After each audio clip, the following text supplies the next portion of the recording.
மதுரையில் முதலமைச்சர் மு.க.ஸ்டாலின் நாளை மிஜ்ரா கூட்ஸ் பாலம் அருகே முன்னாள் மேயர் முத்து வெண்கல சிலையை திறந்து வைக்கிறார். இதுகுறித்து முன்னாள் மத்திய அமைச்சர் அழகிரி பேசி வெளியிட்டுள்ள வீடியோ ஒன்றில், மதுரையில் திமுகவை பலம் வாய்ந்த கட்சியாக உருவாக்கியவர். அதை என்னால் மறக்க முடியாது. அவருக்கும் எனக்கும் தொடர்பு இல்லாமல் இருந்தாலும் அவரது உழைப்பு என்ன என்பது எனக்கு நன்றாக தெரியும். அவரது சிலையை என் தம்பி முதலமைச்சர் ஸ்டாலின் திறந்து வைப்பது மகிழ்ச்சி என்று அழகிரி தெரிவித்துள்ளார்.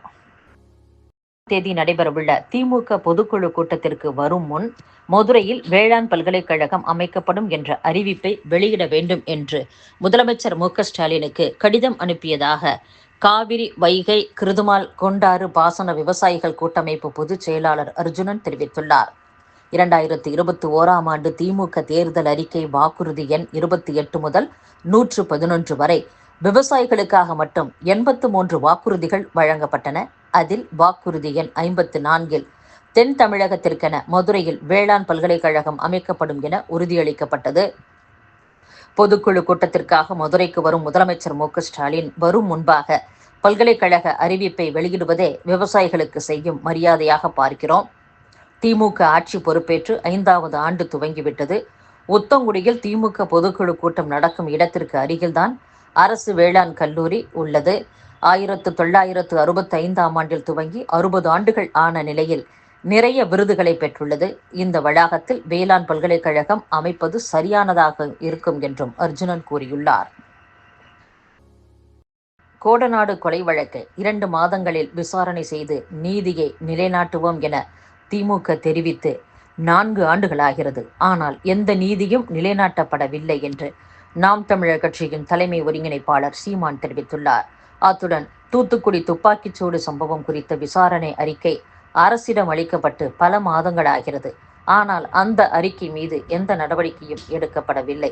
இப்படி எல்லா விஷயங்களிலும் கும்பகர்ண தூக்கத்தை மேற்கொள்ளும் திமுக அரசு நீதிமன்ற உத்தரவின் அடிப்படையில் விசாரணை நடத்தப்பட்டு தீர்ப்பு வெளியாகி இருக்கும் அண்ணா பல்கலைக்கழக பாலியல் சீண்டல் வழக்கு விசாரணையை நாங்கள் தான் விரைவுபடுத்தினோம் என பச்சை பொய் கூறுகிறது.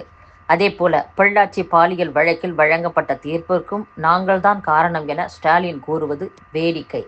தமிழகத்தில் திமுக வீழ்த்த முடியாத கட்சி அல்ல. ஏற்கனவே எதிர்க்கட்சியாக கூட வர முடியாத அளவுக்கு தோல்வியடைந்த வரலாறு உண்டு என்றும் சீமான் கூறியுள்ளார். நாம் தமிழர் கட்சியின் தலைமை ஒருங்கிணைப்பாளர் சீமான் அறிக்கை ஒன்றை வெளியிட்டுள்ளார். அதில் தமிழிலிருந்து பிறந்ததுதான் கன்னடம் என்ற வரலாற்றை கூறியதற்காக நடிகர் கமலை ஒரு சில கன்னட அமைப்புகள் கர்நாடகாவில் கமலை நுழைய விடமாட்டோம், அவரது படங்களை திரையிட விடமாட்டோம் என கூறி அடிப்பணைய வைக்க நினைப்பது கண்டனத்திற்கு உரியது. தமிழ் மொழி தோன்றி வளர்ந்த பல ஆயிரம் ஆண்டுகளுக்கு பின் அதிலிருந்து கிளைத்த மொழி கன்னடம் என்ற வரலாற்று உண்மையை ஏற்க மனமில்லாத கன்னட வெறியர்கள்தான் வன்முறை மிரட்டல்களை விடுவிக்கின்றனர். இதையடுத்து கமலின் தக் லைஃப் படத்தை கர்நாடகாவில் திரையிட மறுத்தால் அம்மாநில படங்களை தமிழகத்தில் திரையிட அனுமதிக்க மாட்டோம் என எச்சரித்து போராட்டத்தை முன்னெடுத்தால் அது முறையாக இருக்குமா?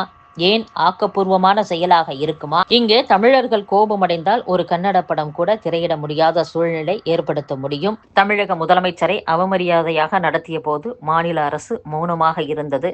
தற்போது கமலை அவமதிக்கும் போதும் வாய் திறக்காமல் அமைதியாக உள்ளது. இதன் வாயிலாக கமலை மட்டுமல்ல, தமிழ் மொழியையும் அரசு சேர்த்தே அவமதிக்கிறது என்றும் சீமான் குறிப்பிட்டுள்ளார். தமிழகத்தின் மக்கள் தொகை அடிப்படையில் பார்த்தால் நாடார் சமுதாயத்திற்கு 36 தொகுதிகளை ஒதுக்க வேண்டும். ஆனால் எந்த கட்சியும் அப்படி வழங்குவது இல்லை. தொழில் வளத்தில் முன்னேற்றம் அடைந்துள்ள நாடார் சமுதாயம் அரசியலில் பின்தங்கியுள்ளது. அதற்கு காரணம் தொழிலை மையமாக வைத்து யாரும் தேர்தலில் வாக்களிப்பது இல்லை. மேலும் ஒரு தொகுதியில் நமது சமுதாயத்தைச் சேர்ந்தவர் வேட்பாளர் போட்டியிட்டாலும் வேறு சமூகத்தைச் சேர்ந்தவருக்கே ஓட்டளிக்கிறோம் என்று முன்னாள் அமைச்சர் மாஃபாய் பாண்டியராஜன் கூறியுள்ளார். கடந்த 2024ஆம் ஆண்டு நாடாளுமன்ற தேர்தலின் போது தேமுதிகவுக்கு 5 MP சீட்டும் 1 ராஜ்யசபா சீட்டும் ஒதுக்கப்படும் என அதிமுக தரப்பில் தெரிவிக்கப்பட்டது. உறுதியளித்தபடியே அதை செய்வர் என இதுவரை நம்புகிறோம். ஒருவேளை ஒப்பந்தத்தை மீறி அதிமுக தரப்பில் சீட் கொடுக்கவில்லை என்றால் அடுத்து என்ன செய்ய வேண்டுமோ அதை தேமுதிக செய்யும் என்று தேமுதிக பொதுச் செயலாளர் பிரேமலதா விஜயகாந்த் கூறியுள்ளார். மத்தியில் காங்கிரஸ் தலைமையிலான முந்தைய கூட்டணி ஆட்சியில் பாகிஸ்தான் மீது எத்தனை துல்லிய தாக்குதல் நடத்தப்பட்டது என்று மத்திய சமூக நீதி அதிகாரமளித்தல் துறை இணையமைச்சர் ராம்தாஸ் அத்வாலே கேள்வி எழுப்பியுள்ளார். மகாராஷ்டிரா மாநிலத்தில் நீடித்து வரும் கனமழை காரணமாக கடந்த 6 நாட்களில் நடந்த அசம்பாவித சம்பவங்களில் 16 பேர் உயிரிழந்துள்ளனர். மேலும் 18 பேர் காயமடைந்துள்ளனர். பீகார் தலைநகர் பாட்னாவில் உள்ள ஜெய்பிரகாஷ் நாராயண் சர்வதேச விமான நிலையத்தின் புதிய முனைய கட்டிடத்தை பிரதமர் நரேந்திர மோடி திறந்து வைத்துள்ளார். 1200 கோடி ரூபாய் செலவில் கட்டப்பட்ட புதிய முனையத்தை பிரதமர் திறந்து வைத்துள்ளார். 65,150 சதுர மீட்டர் பரப்பிலான இந்த முனையம் உலக தரத்திலான வசதிகளுடன் ஆண்டுக்கு 1 கோடி பயணிகளை கையாளும் திறன் கொண்டதாகும். அவசர நிலை அறிவிப்பின் 50வது ஆண்டு நிறைவை குறிக்கும் வகையில் அடுத்த மாதம் நாடாளுமன்ற சிறப்பு கூட்டத்தை நடத்துவது குறித்து மத்திய பாஜக அரசு பரிசீலித்து வருவதாக காங்கிரஸ் கூறியுள்ளது.